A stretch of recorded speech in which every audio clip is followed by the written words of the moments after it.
Welcome students. Applied physics 1 की class में आज हम क्वेश्चन पेपर सॉल्व करेंगे दिसंबर 2019 और ये पेपर कोड है 2042 ए।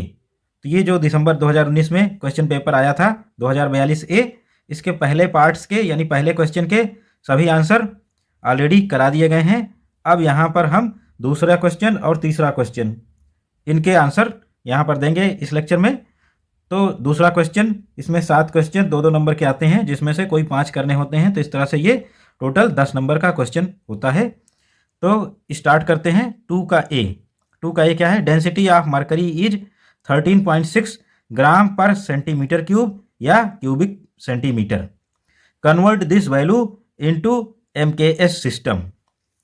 पारे का घनत्व 13.6 ग्राम पर सेंटीमीटर क्यूब होता है। इस मान को एमकेएस प्रणाली में बदलिए। तो यहाँ पर ये नहीं दिया गया है कि डायमेंशनल मेथड से करना है कि नहीं, लेकिन हम इसको डायमेंशनल मेथड विमी विधि से ही सॉल्व करेंगे। तो विमी विधि से सॉल्व करने के लिए हम क्या करेंगे? वी नो दैट, हम जानते हैं, फार्मूला लिखेंगे।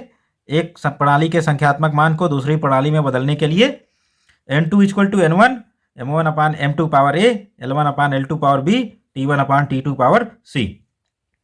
तो हम दो सिस्टम ऑफ यूनिट्स यहाँ पर हैं, सीजीएस सिस्टम ग्राम पर सेंटीमीटर क्यूब और एमकेएस सिस्टम केजी पर मीटर क्यूब। सीजीएस सिस्टम में न्यूमेरिकल वैल्यू मालूम है 13.6 और एमकेएस सिस्टम में न्यूमेरिकल वैल्यू कैलकुलेट करनी है। m1 1 ग्राम है और l1 1 सेंटीमीटर है, जबकि m2 1 kg l2 1 मीटर है। और डायमेंशंस निकालेंगे। m पर पावर कितनी है? m पर पावर यहाँ पर 1 है और l की पावर कितनी है? l की पावर देखते हैं, यहाँ लेंथ में पावर -3 है, तो b = -3। और टाइम पर कोई पावर नहीं है, इसका मतलब 0, टाइम इन्वॉल्व ही नहीं है, तो 0 पावर हो गई। तो इस तरह से पुटिंग दीज वैल्यूज यानी putting the above values in the formula. तो उपरोक्त समीकरण में सभी क्वांटिटीज का मान रखने पर n2 = 13.6 into m1 upon m2 1 gram upon 1 kg power a यानी 1 l1 अपान l2 1 सेंटीमीटर अपान 1 metre power -3 t1 upon t2 power c यानी 0। अब हम इसको सॉल्व कर लेंगे और न्यूमेरिकल वैल्यू मिल जाएगी, यानी कन्वर्जन हो जाएगा। तो सॉल्व करेंगे।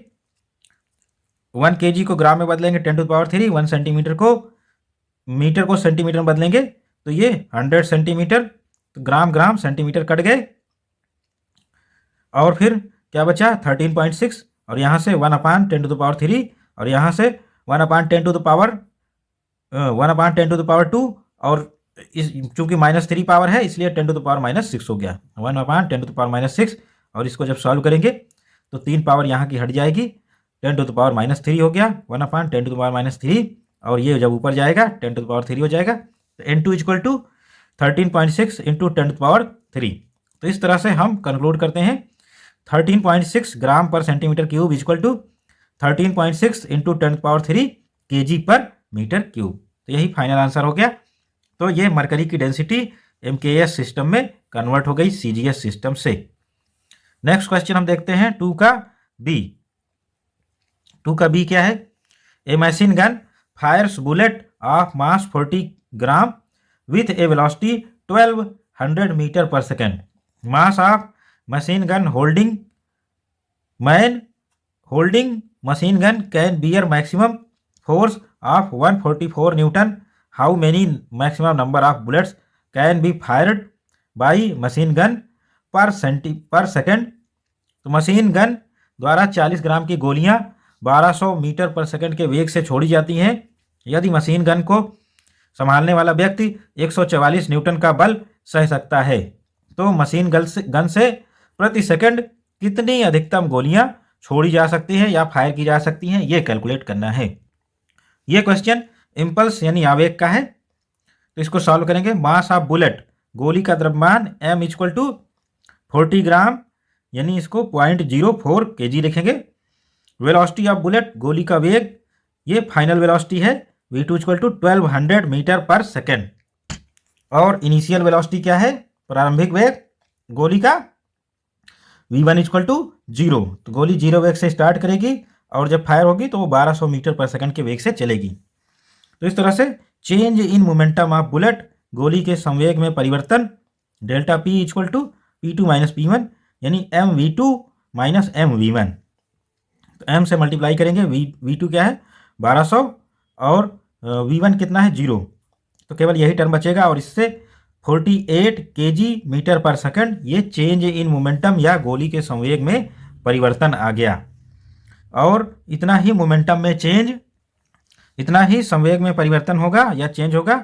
Hence change in momentum of gun, बंदूक के संवेग में परिवर्तन इसके विपरीत होगा और इतनी ही मात्रा में होगा 48 kg मीटर पर second. Hence impulse applied by man पर फायर फॉर स्टॉपिंग गन। तो ये जो मोमेंटम में चेंज है इससे हम इम्पल्स निकालेंगे। अतः व्यक्ति द्वारा गन को रोकने में एक फायर में लगाया गया आवेग, गोली के मोमेंटम में जितना परिवर्तन हुआ डेल्टा पी, वही हमारा व्यक्ति द्वारा लगाया गया क्या होगा इम्पल्स या आवेग। I0 equal to delta p 48 kg metre पर सेकेंड। मैक्सिमम इम्पल्स पर सेकेंड अप्लाइड बाई मैन, व्यक्ति द्वारा प्रति सेकंड लगाया गया अधिकतम आवेग। तो अधिकतम आवेग कितना लगेगा, force into delta t, impulse का फार्मूला है। I max equal to 144 newton का वो मैक्सिमम फोर्स बियर कर सकता है और ये 1 सेकंड तक हो सकता है। तो इम्पल्स कितना हो गया 144 इंटू 1 सेकेंड यानी 144 kg मीटर पर सेकेंड।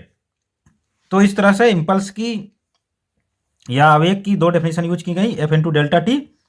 इससे हमने मैक्सिमम इम्पल्स निकाला, 1 सेकंड में व्यक्ति के कितना इम्पल्स लगाएगा या सह सकता है। और फिर ये हमने निकाला इम्पल्स एक बुलेट को रोकने के लिए व्यक्ति कितना इम्पल्स लगाएगा यानी गन कितना इम्पल्स लगाएगी, चेंज इन मोमेंटम। तो दोनों इम्पल्स क्या होने चाहिए, number of bullets time equal होने चाहिए। तो I max equal to n I0। N क्या है, number of bullets fired in 1 second, 1 second में फायर की संख्या है एन।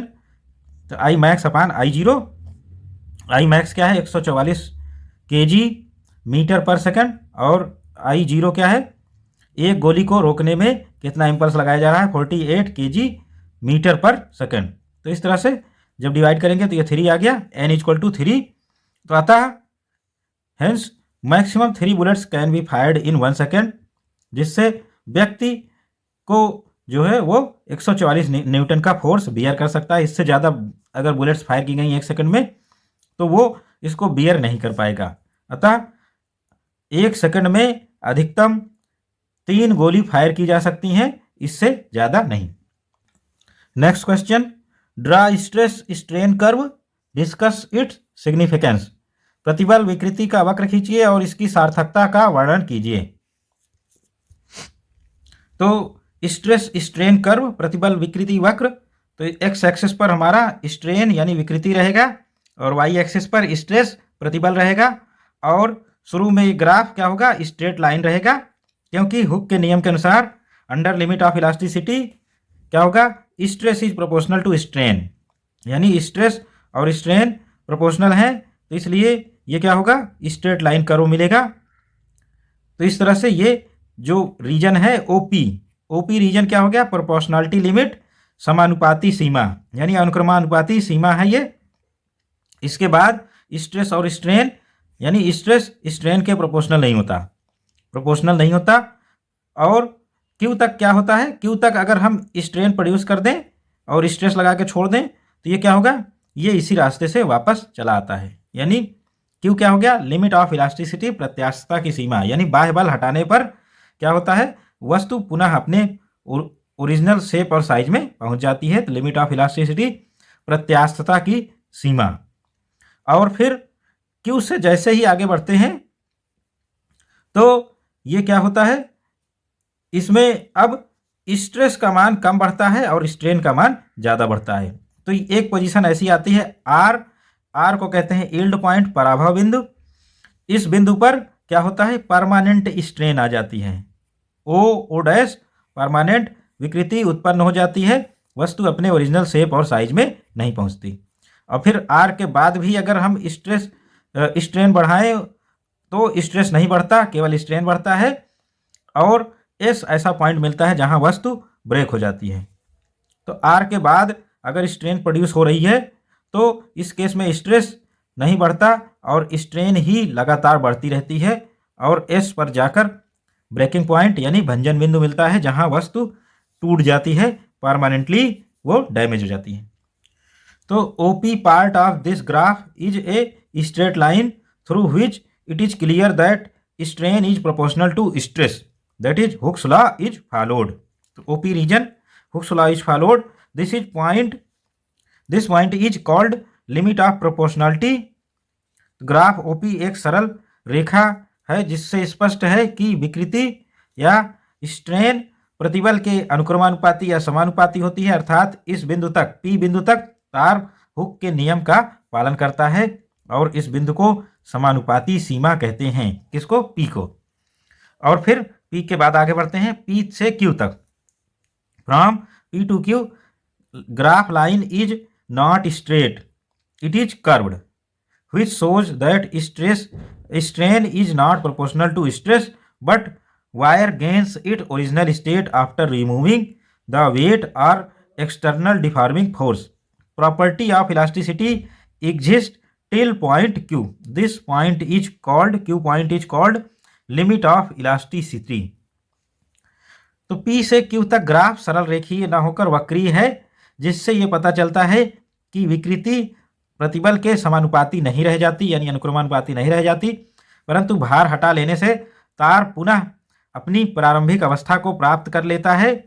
बिंदु Q तक प्रत्यास्थता का गुण विद्यमान रहता है, यानी इलास्टिसिटी का जो प्रॉपर्टी है वो Q तक विद्यमान रहता है वस्तु में। इसे यानी इस बिंदु Q को प्रत्यास्थता की सीमा या लिमिट ऑफ इलास्टिसिटी कहते हैं। फिर इसके आगे देखते हैं after Q strain increases rapidly, that is elasticity of body decreases and plasticity increases. If weight is removed, external force is removed, then wire do not gain its original state, shape and size. It follow the path RO dash and so residual strain in wire. Residual strain, permanently strained wire, that is wire is permanently strained. After point R without increasing stress, strain increases only. This point is called yield point. तो बिंदु O से आगे विकृति का मान प्रतिबल की अपेक्षा बहुत तेजी से बढ़ता है। तो बिंदु O नहीं है, Q है। तो लिमिट ऑफ इलास्टिसिटी के आगे स्ट्रेस कम बढ़ता है और स्ट्रेन बहुत तेजी से बढ़ता है।